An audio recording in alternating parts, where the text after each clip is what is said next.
Assalamu alaikum. It's a great day, inshallah. We will begin Shaykh Fawzy Saeed, Allah yarhamu, my best Shaykh from Cairo, Egypt. Now, I've chosen the word Allah. You know, Shaykh's famous for ASMAA HUSNA.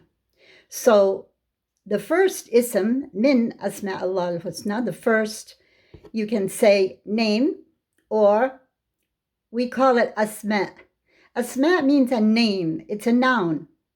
Husna is something that is all goodness.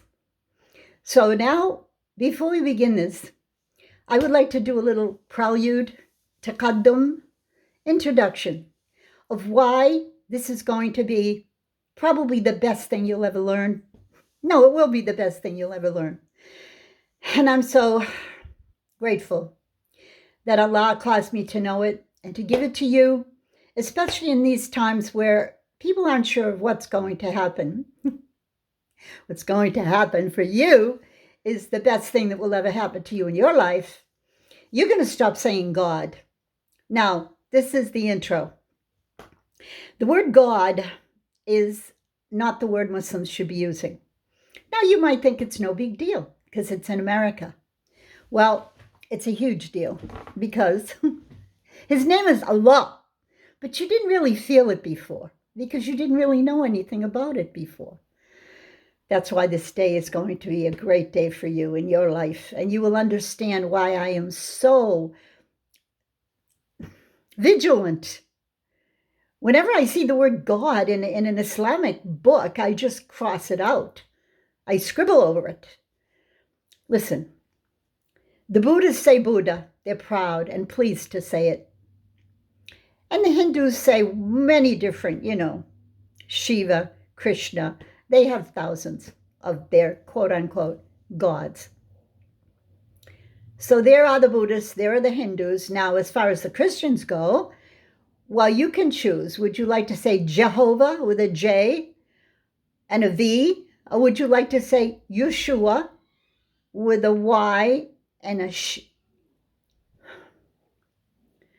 If you go into it, if you delve into it, and the Greeks and their Adonai, and I don't want to waste my time here with this because it's part of the reason I'm so vigilant, because I've studied all of these things for so many years. I remember always wondering when I was a child, I'd look up, I'd be praying, I'd say, I don't know who you are, but I know you're up there. But I don't know your name. And I used to say that since I can remember, since I was about 3 years old. And I would always say, you're not hanging on the wall, though, all bloody with nails in your hands and feet.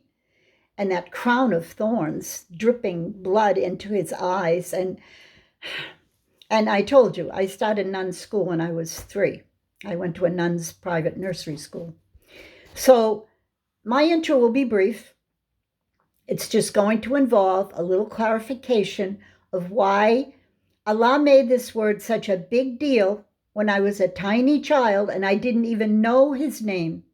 And I would always talk to him and say, I know you're up there. I used to talk to Allah every night before I went to sleep because I had it in me. My parents didn't teach me to do that.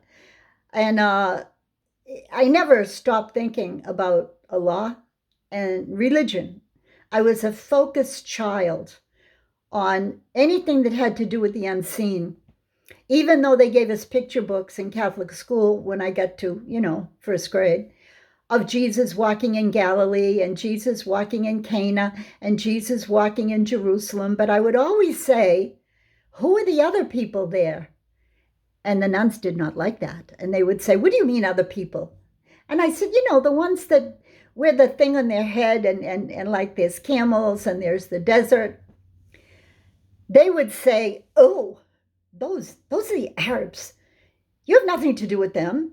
Well, why were they hanging around every place? Oh, it was really quite an experience to be a little Catholic girl raised by Irish Catholic, the most rad in America.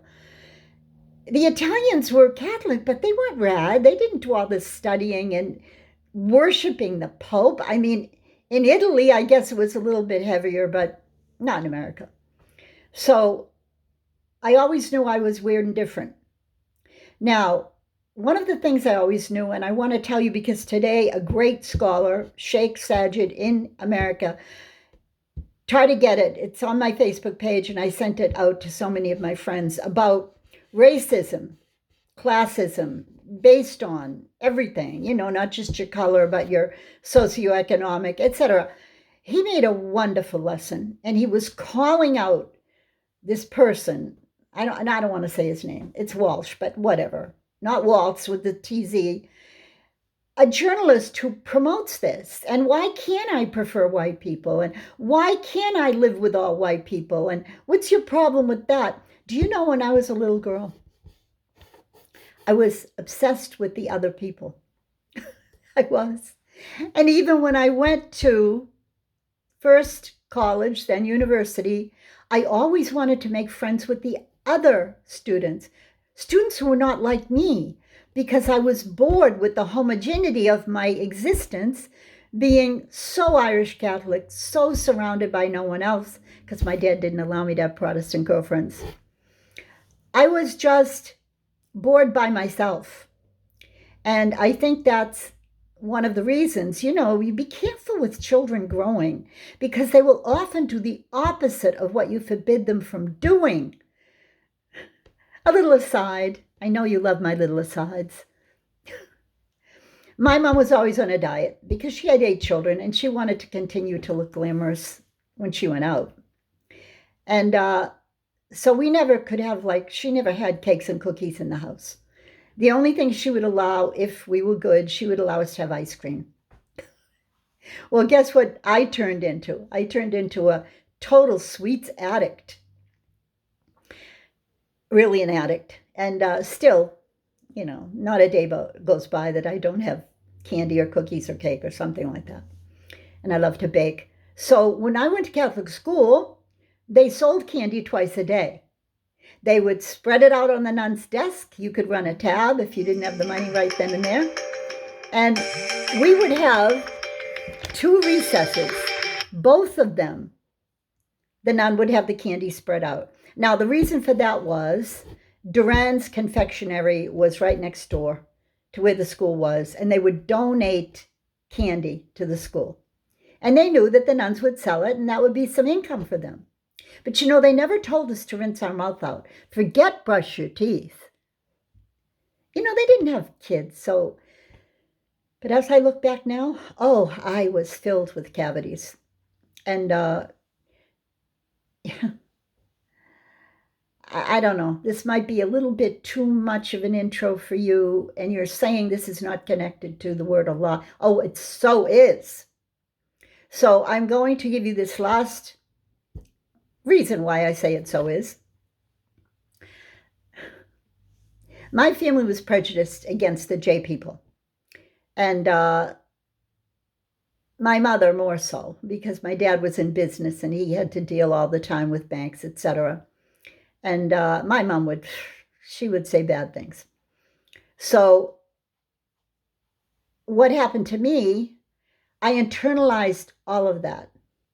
But when it was time for me to have caps on my back teeth, upper, all the way back, including the wisdom teeth and the whole thing, because I had too many cavities and they were filled constantly by dentists who knew my dad wouldn't even look at the bill and he'd just pay it. So my dad would have us go to the dentist almost every other week. I and my brother, and we'd sit in the chair and we'd get the laughing gas and he would drill, baby drill. So I ended up having to get 4 on each side root canals because my teeth were drilled too much, so they had to be extracted. And on either side, you have a cap. And those cap teeth had to have root canals. Now, where am I going with this? The best dentist in the summer town that we lived in, that I could walk to from our summer house, was a Jewish dentist. And of course, my dad asked around and couldn't find any that close that I could walk to, because all summer I went to the Irish dentist, but I had to be dropped off. by one of my friends or someone in the family. And he couldn't be bothered because he works all the time. My dad was always at the office, and that was in Boston, and we were 40 miles away in our summer home in Situate. So he allowed me to go to this, I don't want to say his name, and he was a very wonderful, kind man. He had Parkinson's disease, and he, astaghfirullah. He told me, you're probably the last patient I'm ever going to do because I'm dying. He was about 50. And he said, this disease is fatal and it's ongoing. There's no cure. So I'm going to tell you that I'm going to be so devoted to giving you the best bridges you'll ever get. That's what they called them back in the day, bridges. And I promise it won't hurt. Well, he kept his promise. He filled me up with Novocaine, but he gave the Novocaine very gently. Didn't hurt. And I spent my whole summer getting, I was 16. What a way to spend it. Anyway, I'm using that example as, I use the C and J words. I don't like to say God. So in prefacing this lesson, which is coming right up after this intro, which is 11 minutes,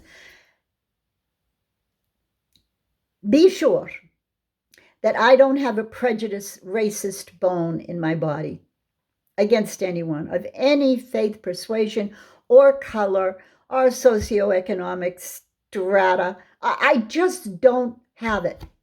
And I ask you to believe it. And one of the reasons I'm sure of it is, even though I was bored with my own people and I always sought out the foreigners, there's a reason for all of this. Allah made me that way. He made me that way. And I think I told you before, we always had black maids, and they were nice. And so there's no reason for me to dislike black people. Even though there were none in my town and none in my school, and I never had friends, Allah knew. He was paving the way, knowing that I'm going to end up married to an Egyptian, my third husband. But are they really black? Well, not really black, but they certainly are brown. Now, not all of them, a small percentage mixed with, the Crusaders, and something went on there. Some of them even have very light hair, and some of them even have green and blue eyes, but that's like 1% in Egypt. So now you're going to learn the word of Allah, the word, and it's going to change your life. And it's not going to make a difference, your background, how you were raised, who your friends were, what your family allowed you to do. It's an overall miracle word. And it changes not just you. This word changes the world, which is one of the reasons they like to fight it so much. No matter what I do on my text, talk to text, they won't write it. I always have to go back and put it in myself. They don't write Quran, even though I always correct them to put a Q. They continually put a K. It's a fact that this word is fought. It's fought viciously here. So they're trying to make it okay over there to just divide and conquer. Well, wait a minute. Don't they put God in all the textbooks now in the Middle East because it's the thing to do? I'm getting started, aren't I? Best to keep me in the text.